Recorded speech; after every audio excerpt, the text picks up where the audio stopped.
Now, the NGO Fixin TT is joining the line of people who wants the president to answer questions about who makes up the staff at his office and how monies were spent.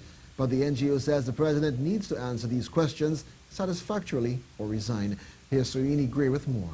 The questions surrounding the activities at President's house are increasing. The most recent onslaught started with September 18th, when Rhoda Barrett filmed a Facebook Live video from her living room, where she made known that she had received information about the goings-on at the President's office that she was concerned about, and that she had several questions she wanted answered. He imported wine, he imported Italian wine, and rebottling the Italian wine under the official President's seal.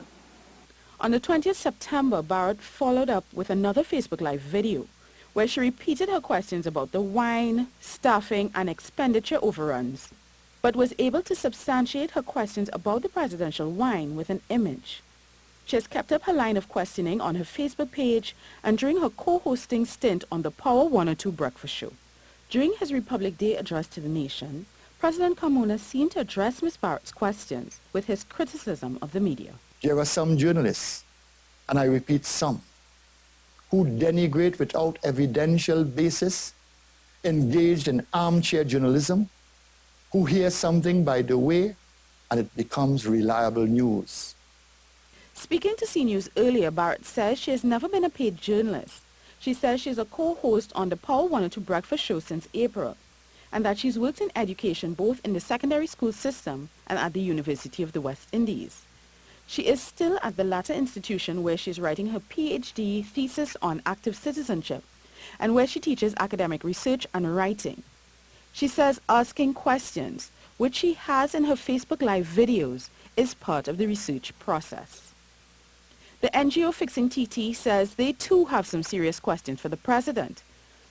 They say he must answer questions about the 85 cases of incorrect classifications of expenditure exceeding $2,600,000. They say they want the list of all the persons employed by the Office of the President since March of 2013 and their salaries, and made a Freedom of Information request. It was denied. A letter from the President's office says the request does not apply under the Act.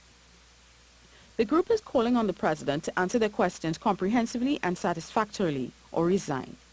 The group is going further and calling for the Constitution to be amended to protect the office of the President and the people of Trinidad and Tobago. This afternoon, CNews spoke to the President's communication advisor, Theron Boudan, and he confirmed that His Excellency intended to address these issues on Monday. No time was given for that address. Serene Gray, CNews.